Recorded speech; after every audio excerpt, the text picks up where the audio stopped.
Google just announced their Pixel 5a, and today we will compare it to the iPhone 12, which you can now buy for a lower price on Amazon. Links down in the description. And we're gonna test out everything. We're gonna compare the new display, the speakers, the performance. We're gonna talk about waterproofing, design, and much more. Now I know right out of the gate, this seems kind of like a boring update, but there are some pretty significant differences that make this phone quite interesting. On the outside, this thing looks pretty much identical. Now they call it mostly black, it's a little bit more gray, and one thing that's actually missing right over here is the laser autofocusing system. Now that sounds like a bummer, but maybe Google has a trick up its sleeve as far as software. They are always great at that. So we're actually gonna do a blind camera comparison, and I'm very curious to see how much software improvements has Apple made compared to Google. That's gonna be a fun video. So if you guys wanna see that, click that subscribe button down below, and you guys can help us reach 1 million subscribers before the end of the year. Now this is actually Google's last phone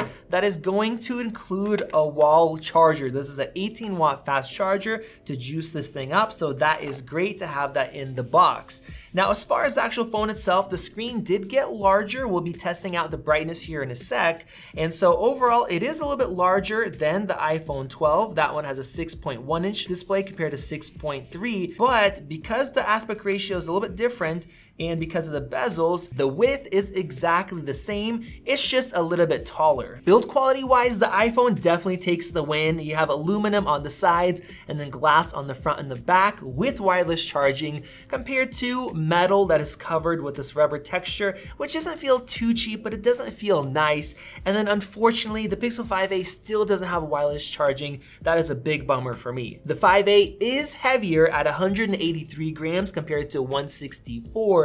And that is mostly because of the massive battery inside of this thing. I'm excited to use it and see how long a guy can get this thing to last, probably a couple days with heavy use, because it has a 4,700 milliamp hour battery compared to about 2,800. That is just insane with that Snapdragon processor that's really efficient. Of course, we have Lightning versus USB Type-C, and the last thing with the Pixel is that it still comes with a headphone jack, which is really convenient. Now with the new iPhones, of course, we have Face ID. You guys saw it unlock pretty much instantly. You swipe up and you're in. It's fast, it's very secure.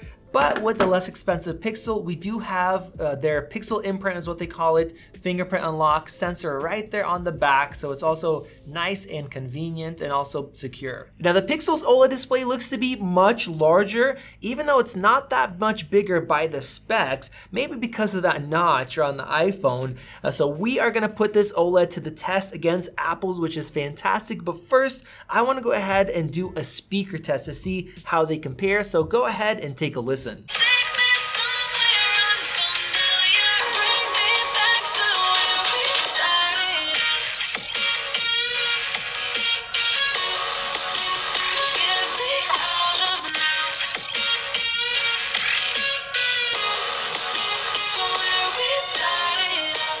All right, Google, wow, that phone sounds fantastic. Not even counting that it's a budget phone. It is louder, the mids sound better, the bass sounds better. I mean, this thing, they're just pushing it to the limits. The back is all vibrating from the phone, but dang, I will take that loudness, and man, you guys did a killer job. Now, getting into the display, so far, I'm really pleased with the Pixel 5. The screen is larger, it is OLED, so I wanna go ahead and test out the maximum brightness. A lot of times the iPhone really wins out in this area. And surprisingly, looking at these, they look almost identical in terms of brightness. Now, as far as off-axis, the Pixel does get quite a bit warmer and dimmer when you're looking at it from the side, but I am surprised that OLED screen is not a sucky one on the Pixel. Now, as far as contrast and reflectivity, the iPhone does do a better job. The Pixel is a little bit more reflective, but looking at this HDR image, you get a lot more pop from the iPhone. So the peak brightness is better on the iPhone for HDR. So if you're gonna be watching movies, you'll definitely have a better experience HDR-wise on the iPhone, but of course, with the iPhone, you do have to deal with that notch taking up some of the screen, and the aspect ratio is a little more square, so you do have more black bars. So far, I am very impressed with the Pixel 5a, but now that we're getting into performance, this is where we might start seeing some bigger differences. And I'm actually curious about the 5G. They put in a more budget 5G chip in here, so we're gonna see how much slower it is. But I started opening up Geekbench 5, and unfortunately it says for some reason that it's not compatible with this phone. And then with that, 3D Mark Wildlife also is not compatible for some reason. I don't know what is going on, so we're gonna flip it up. We're gonna go to Passmark's performance benchmark here. We're gonna run that since it is compatible. Of course, the iPhone 12 has that powerful A14 with 4 gigs of RAM, whereas the Pixel 5a, they stuck with the same chip as last year, paired with 6 gigs of RAM, and that chip was actually the weak spot of the Pixel 4a. All right, we are done, and wow, I actually kind of like this new test. Maybe we're gonna have to start using it. Now, we have a big difference here. Looks like the CPU, we go from almost 3,000 to almost 9,000. So 3 times the CPU performance, which is crazy, but some of these have a much bigger difference. For example, data encryption, we go from 650 megabytes a second to 5,820. And as far as the storage speed, it looks like for write, we go from 238 megabytes a second to 494, so more than twice as fast